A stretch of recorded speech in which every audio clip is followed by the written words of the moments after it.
let's take a look at Time of Crisis. This is another GMT, Ray Farrell and Brad Johnson. This, when it first came out, you know, it's ancient Rome. Had some interesting sounding buzz around it because it's a deck building board game. Okay. But that kind of led me to say, it might be too light, whatever. And I kind of put it on the back burner in my head with, I'll get it, you know, at the GMT sale. Well, the fall sales all went to hell for quite some time. But with the recent fall sale, yay, it's back. This was one of the things I could get. And I just said, you know, screw it, man. That's what the fall sale is for, as far as I'm concerned, to explore the stuff that isn't on that must-have list. And it really kind of keeps me well-fed in terms of GMT games, and unfortunately, maybe too much so. Last few years I've been really good because no GMT sale. Now this comes along, and yeah, it's boosted my input of games. I just have some other things. So this last year has been kind of, I've been buying too many games, but yeah. Anyway, it turns out after playing Pendragon over there and a few other things, I'm really in the mood for something of this nature, I think. So since I read the rules, well, then I forgot them and I just reread them. I think we'll be able to take a shot at this. All right, let me go over some of the components. First of all, it holds up to 4 players. If you're not playing with 4, if you're playing with 2 or 3, you have some little modifier cards you can put in play to replace an event chart. And I believe the map gets reduced in size as well. Speaking of the map, you have various provinces of Africa, of Rome. And this is their support level, which is sort of how much they like the current governor. Italy has its own special support level, which is going to be based on how many provinces the emperor controls. You also have some nomad territories, which have nomad, well, not nomad, I'm really tired. Barbarian provinces, this is the nomad one, and it has some counters in it that are currently inactive, but by events and maybe other means, they can be brought to activation. Ow. Okay. This is the random events table, which can cause things to happen. This track is to track a couple of different things important to victory. One is your legacy points, which is kind of just how well you do over the course of the game. Kind of like glory points or whatever you want to call them. Empires and Arms uses them, so, you know, EU uses them, but other lighter games also use that kind of idea as well, and this is more in the lighter range. And then you have a count of how many turns that one of your family, faction, whatever, has sat on the imperial throne. And that's going to be an additional means of generating victory points. Whoever has the most gets a bonus in points, etc. Each player has a player mat, which we'll take a look at it in a little bit, but they give a series of different actions that they can take, and it really kind of spells out everything you need to know to play. It's not a very complex game. It's only like 12 pages of rules with pretty big type, etc. You have a number of counters. These are your governors, and you're going to start with one of them. These are your generals. You start with one of them. The others have a number on them. That's going to be the cost they are to put them, make them available. And then this is your seat of power and breakaway provinces in case you decide to rebel against the governor. For your initial cards, you have 3 of each of a given color. So this is kind of like a CDG. You have points, but it's a deck building one. You have points that each card gives you, and that's going to be the amount of value that you're able to take actions with. Now, you only get to pull 5 of your cards out of your initial available pile to play with each turn. As they're played, they go into your discard pile, and then you'll have some opportunity to either cull your deck, improve it, increase it. You can also discard additional cards. So basically, you get to choose at the end of your last turn which cards you want for your next turn. But you're also able to buy and sell cards, and we haven't really, I haven't really explored what these are. So let's take a look at what these different things say. So tribute. So this one's a 2-point card, but so it's kind of different from a CDG. In a CDG, usually you have the option between the two. Here, you get the points and you get the event, your choice. You know, you don't have to take the event. Flip all barbarians in a single tribe to their inactive side in any one province. They defend as normal but do not cause any support loss. Federati.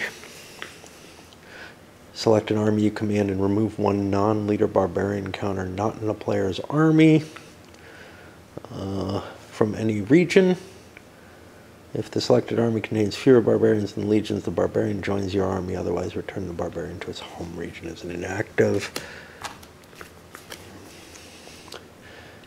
Play immediately after you become emperor. Subtract legacy from the former emperor equal to your support in Italia. Then place a number of mob counters equal to the former emperor's support in Italia in provinces you govern in any way you wish. This is, I don't know if you'd want to do this. I guess you could really hurt somebody's victory points, but you're damaging yourself for that. Castra, not castrata. Place a castra marker on any army you command that does not already have one.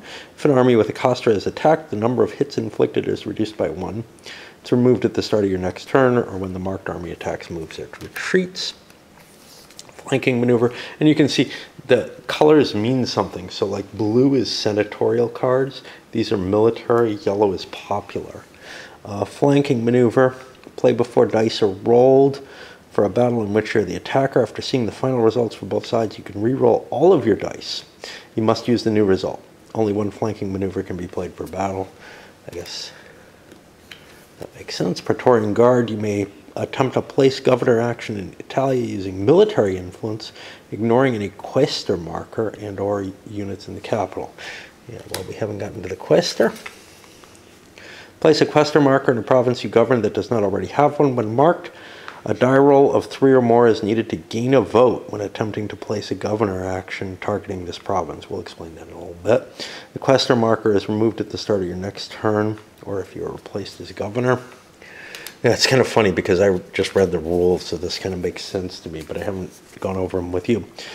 Place a mob counter in a province that does not already have one. Mobs reduce income used to buy or trash cards, and if left unchecked, they can cause problems. They have their own rules. And then the Pretender. And no, we're not going to look at the event deck, but we'll talk about it a little bit. You may play this event if you're not emperor, and you can govern 2 or more adjacent provinces, each of which have a support level of 3 or more. Place a seat of power marker in any one of the eligible provinces, and breakaway markers in the rest. And then there's special rules about Pretenders.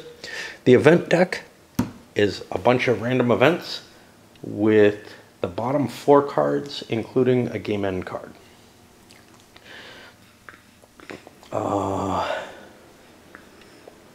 What else did we do? We have different actions. Again, these are using the colored points. So like a military action, you'd have to use red cards to do. Senatorial action, you'd have to use blue cards to do.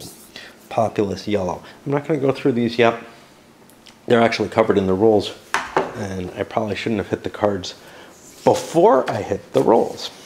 So I have not yet set up the game fully. It's almost set up. What happens is each player, starting with the first player going counterclockwise, as I always do for whatever crazy reason, is going to be able to pick a province, and they get a free governor there, and I think a legion with a general. And the governor, I think, starts at support 1. We can look this up real quick.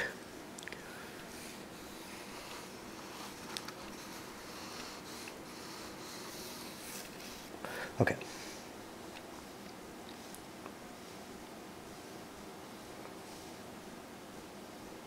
Yeah, governor of, no, that's wrong. Governor of 1.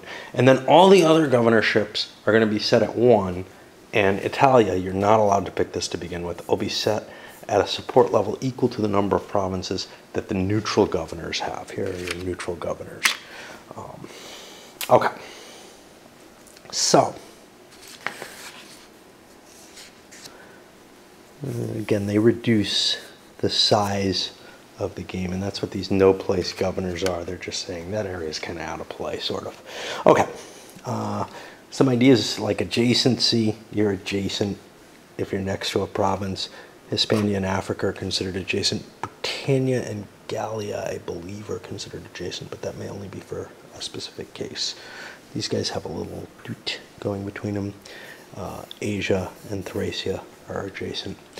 But I think there's special rules with Britannia, so we shall see. Because I don't see boats in the game.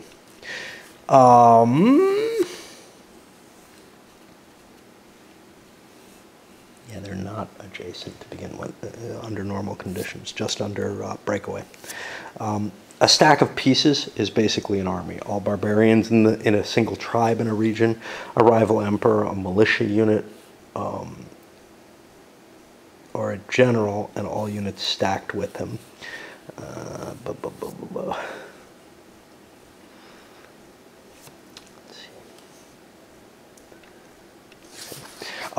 A couple other things I haven't mentioned here. Here are your mob pieces, little castras, questors. Remember, they have their advantages.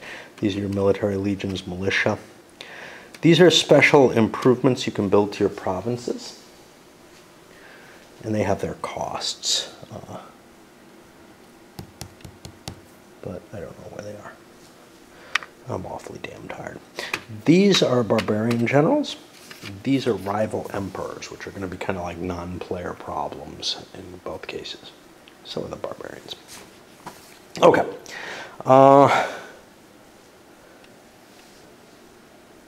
So like I said, you have influence points. You end up spending them for different things. The events.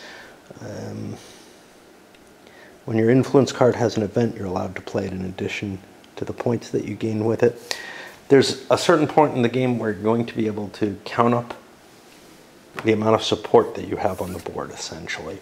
And then you'll get a number of points that you can use to either buy new cards or to trash cards from your discard pile. Now, you're going to want to trash cards. That's pretty obvious, because whatever you have in your deck, you have to run through entirely before you use your discard pile. So 1-point cards eventually start becoming a hindrance, but they're all you have at the beginning of the game. It's a little different from some of the deck builders. You're not going to be shuffling your deck and drawing cards for the most part. There might be an event that says you go do. Okay, so the base sequence of play. If you have any questors in provinces you govern, or castros on armies you command, they're removed here. They only help you for one turn. Then you roll and have a crisis happen, and you look up the rule for that crisis. And most of them are triggering one of the barbarian powers, but there are a couple of special cases. The Ira Deorum, Pax Deorum, bad, good, and then event, you draw an event deck, and that could end the game. So the game's kind of a very variable length, because it's only when you roll a 7 that events happen. Okay, then you're allowed to take actions, and we have a sequence of the different actions here listed. You're going to pay the cost for the action. So recruit general. You spend red points equal to the value on the back of the general, and they go from 1 up to 5, and that makes them available, and then you can use them. Once you have them, you pretty much have them forever. Again, there may be event effects on that. You can add legions to an army. Select an army with a general that you command in a province you govern, and you add a full strength legion to the army by spending military influence equal to the number of legions that will be in the army after that legion's been added. You can create a new army that only costs you 1 military influence. You get a full strength legion and one of your generals who's already been paid for and available. You can train legions. If your legion's been damaged, it's really not train, it's recover, but you can flip the legion that's been reduced over to its full strength. You can also spend a military influence to move an army, which is basically a stack, one space to an adjacent region.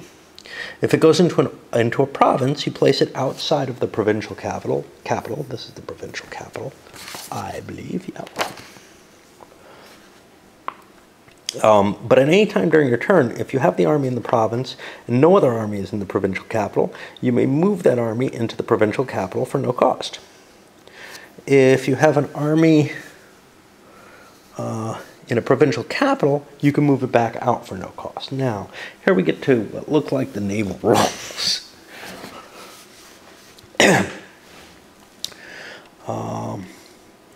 There's as many armies as you like in the province, but only one can be in the capital. You can never pick up or drop off legions. The army may never end its turn in a sea region, but I guess you move into these sea regions. And that's how you get to Britannia. It's the only way to get there. And militia may never move with the armies, but they can stack with an army that's in their provincial capital. I have to swap batteries. Means I can take breaks and stuff in here. Initiating a battle costs you 1 of your military influence, and then you go to the battle sequence, resolve the battle, and then come back, and you can do more actions.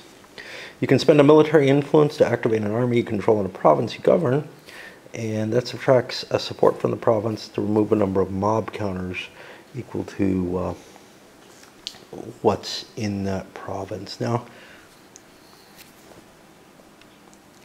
it looks to me, I thought there was a restriction on something, like if you stop moving, you can't keep using that army or something, but I am not seeing that.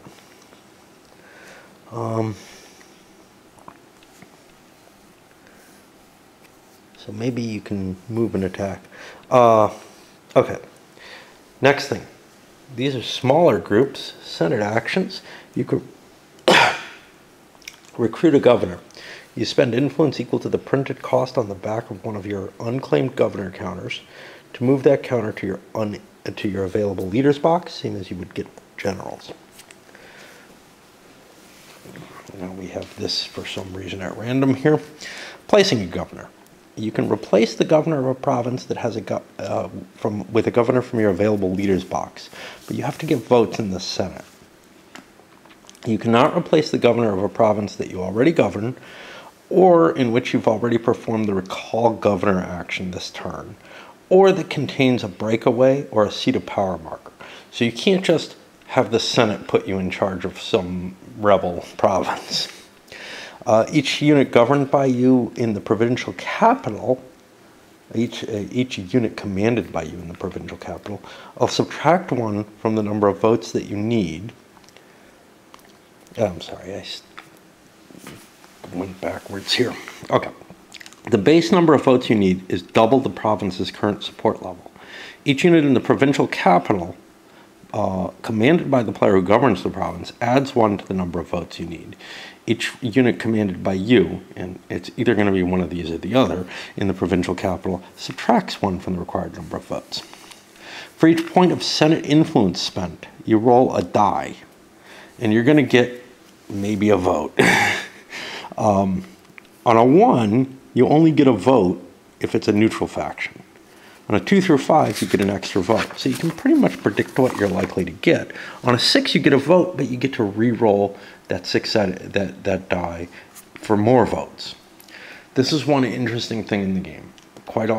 In most cases where you're going to roll the dice, and these are the dice they give you. I may end up using different dice, but I have to be careful to have different colored dice for the events table. Any bonus dice follow the same procedure, so additional 6s rolled they give you the vote and they keep giving you a 6. If you get the number of votes that you need, all the mob counters leave. Any militia in the capital goes away. You replace the former governor with 1 from your available leaders box. The former governor goes back to the owner's available leaders box, unless he's neutral. And you reduce the support level of your new province by 1 point, but it will be a minimum of 1. However, if you take the governorship of Italia, your support level will be set at how many provinces you have on the board. Now this is a little weird. It's not always at that value, but that's what it gets set at this point.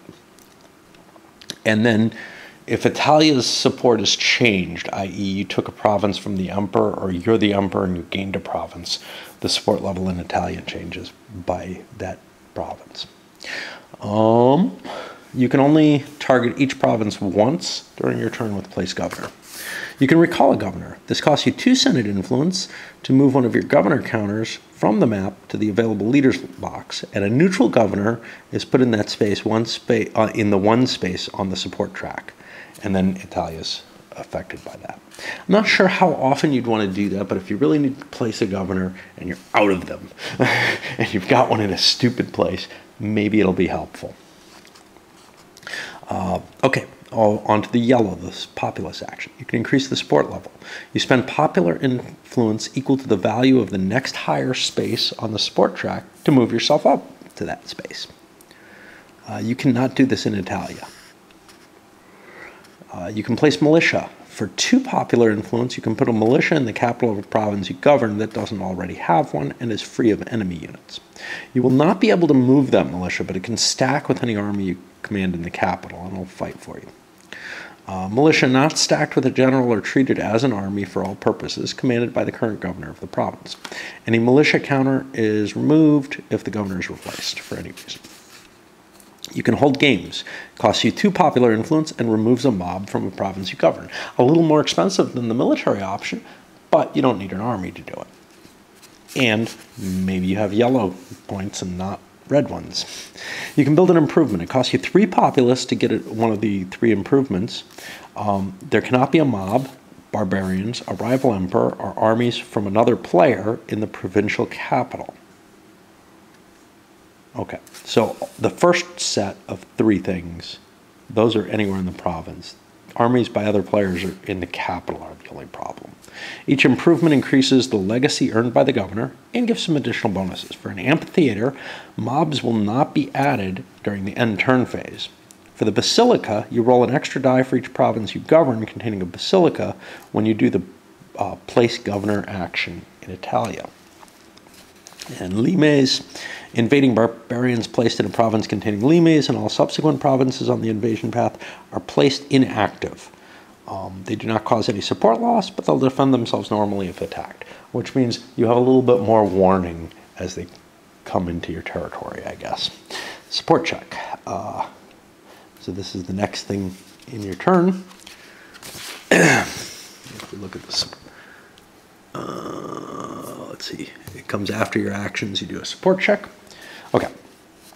All your governed provinces with at least 1 active non-federati barbarian, a rival emperor, and or an enemy army.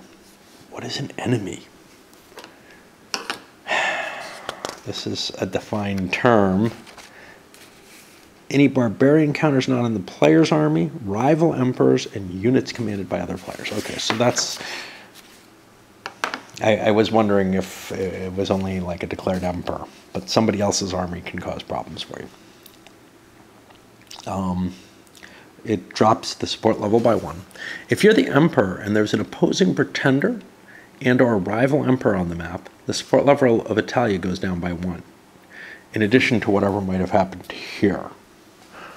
All of your governors and provinces that now have a support level of 0, or where the number of mob counters currently equals or exceeds the support level, are removed from office. They go back to your available leaders box. A neutral governor is put in that space. No, in the 1 space. The support level of Italia is reset, and of course the mobs go away. If you're still an emperor at this point, you reduce the support level of Italia by 1 for each governor that you removed previously. If the support level of Italia is dropped to 0, you're replaced by a neutral governor, and then his value is set based on how many neutral provinces there are. Okay. Expand Pretender Empire. If you're a pretender, you can place a breakaway marker in each province that you govern, except Italia, that there's a support level of 3 or higher that doesn't already have one, and that's adjacent to a province that was part of your pretender empire at the beginning of this phase. Now remember, when you set up a pretender empire, it could be a whole series of provinces. So, okay, then you gain legacy. If you're a pretender, you get 1 legacy for each province you govern with a seat of power or breakaway marker, as long as there are no other pretenders. If you're the emperor, any breakaway or seat of power markers in provinces you govern go away. You're now the emperor. You are not opposing yourself. You gain legacy equal to the support level of Italia minus the number of pretender provinces with a minimum of 0. And then you advance your emperor turns by 1 if there are no pretenders or rival emperors present. So as long as there's rivals out there, you might not be getting much out of being emperor. If there's more than one pretender, you're not going to get legacy from that. But on top of this, everybody gets 1 legacy for each province they govern at this point. Remember, this is each player turn, basically. And then gain 1 legacy for each improvement that you have in provinces that you govern. Okay. Then you're allowed, you place all your played cards in your discard pile. You can discard additional cards that you wish. You probably could have spent them for something. And then you can spend political points generated by your governed provinces, the number that you would create here, in order to purchase and or trash cards. Now let's go back to the rule on that. Found this weird that this was here, but okay. In order to buy new cards, you spend political points equal to, let's see how many political points you get. You get the support level minus the number of mobs. That should be a positive value in all of these cases. You can buy a card by spending political points equal to the card's cost plus the number of cards you already bought this turn. The card's cost is its value if its value is less than or equal to the number of provinces that you currently govern, or double its value if its value is greater than the number of provinces you currently govern. So you have to get kind of big to be able to get the bigger cards, like Pretender. You can also trash cards in your discard pile. That'll cost you 3 political card points. And you can do as many of those as you like. Okay. Then you end your turn, at which point each province that you have a mob in and no amphitheater, you get a new mob. And all the inactive barbarians in province you govern go back to their active side, which is a big deal if you have the limes. Well, you had a little bit of time of respite. Then you secretly can select from your available pile to get 5 cards in your hand. If you need to select a card and your available pile is empty, your discards go into your available pile and you get to keep picking. Like I said, you got to run through all your cards.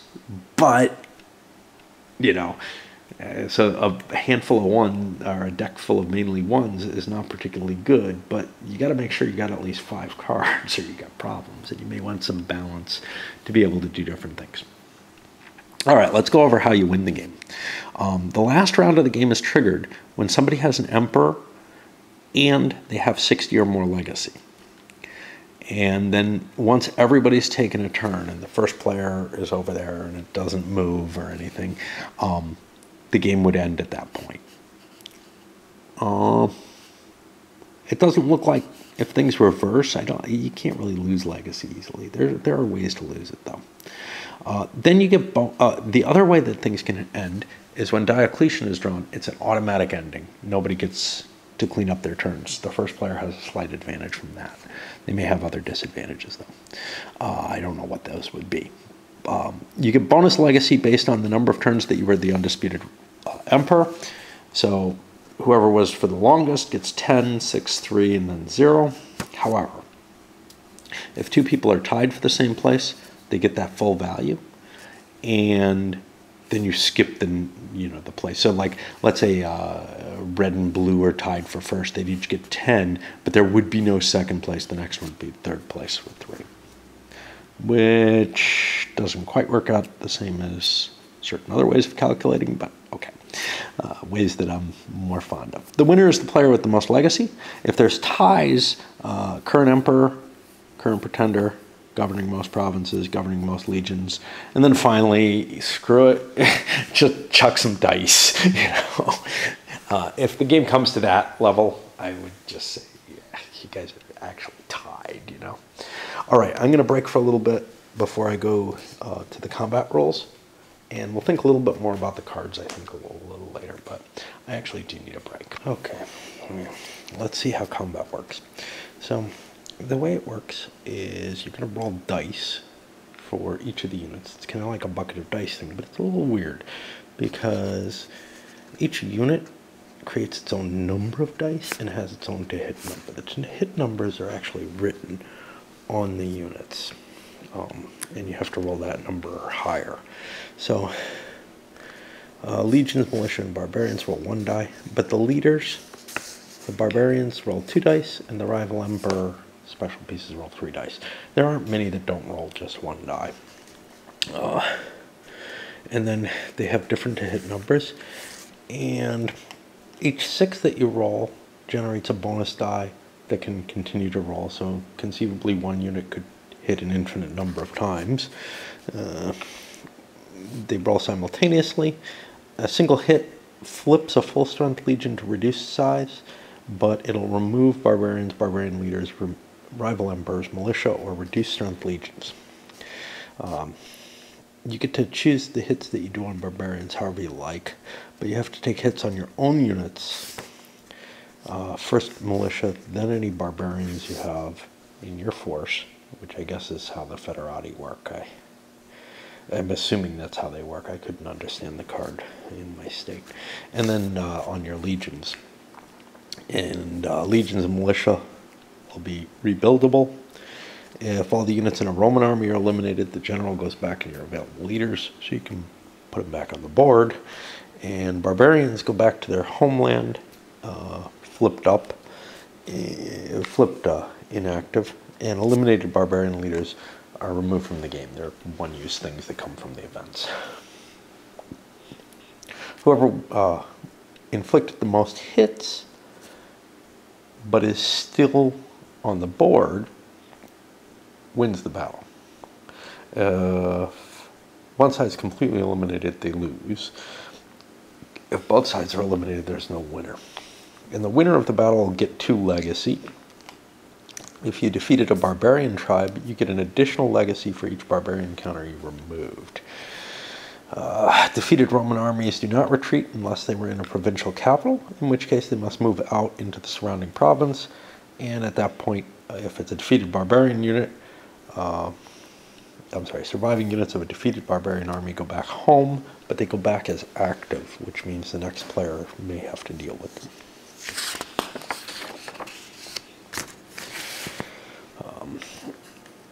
If a victorious Roman army is in a position where there's an empty provincial capital at this point, they can move into it. Okay.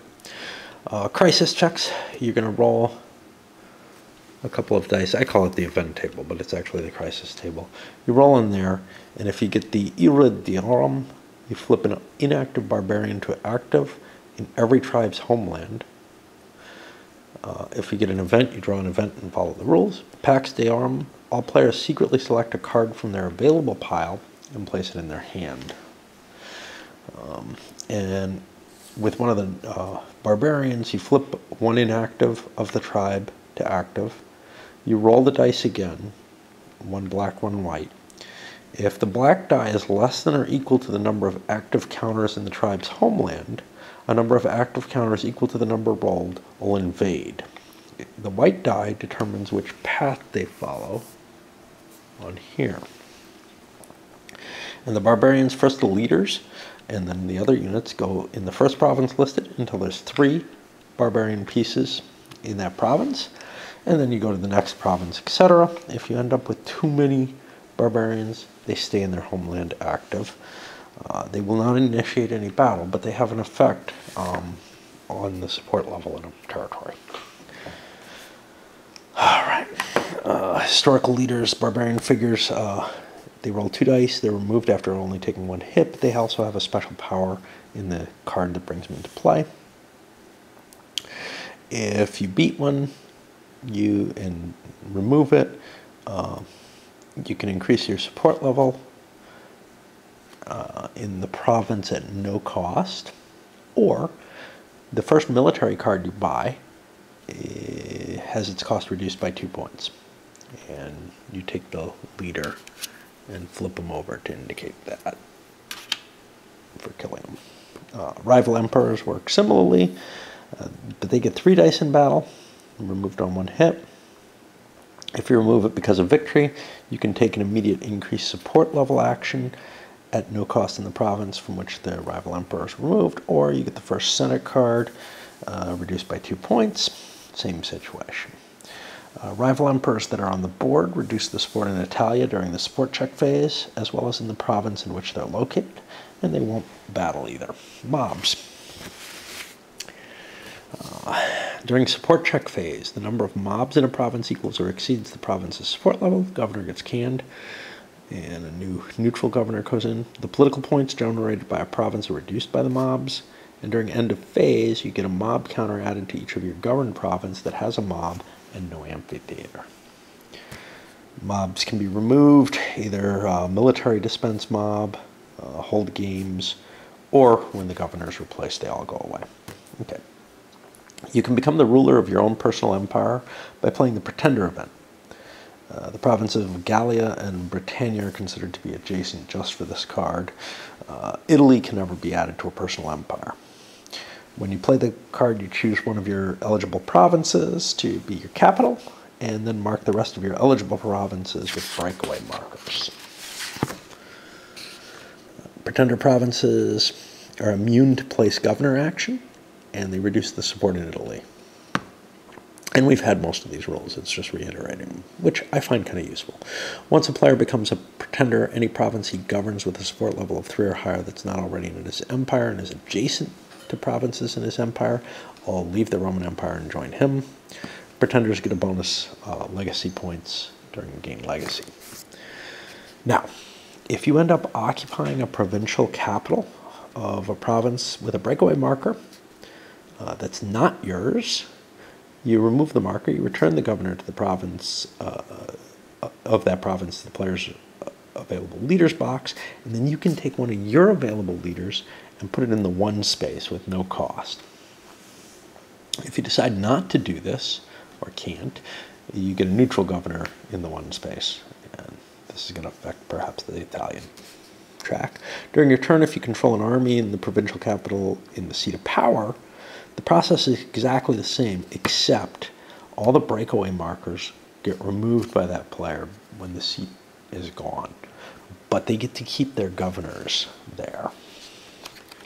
Okay, let's think a little bit more about these cards and how they might be used. Tribute.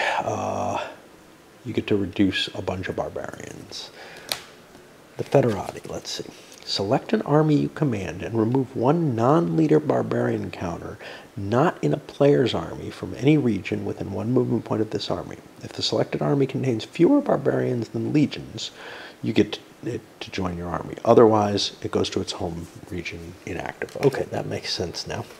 This one, God, I don't know. Play immediately after you become emperor. Subtract legacy from the former emperor equal to your support in Italia, so you can take away his victory points. Then place a number of mob counters equal to the former emperor's support in Italia in provinces you govern in any way you wish. Now, you could just blast one of your provinces to hell this way. But basically, you have to take a cost to decrease someone. Castra, this is going to create, like I said, it reduces the number of hits to an army, and you put it as defense for yourself. Flanking maneuver allows you a reroll in combat, and you may want to play this just before you use the military points, or while you're using the military points to advance. Praetorian Guard, you may attempt to place a governor action in Italia using military influence, ignoring a quaestor. Well, we don't know what the quaestor does.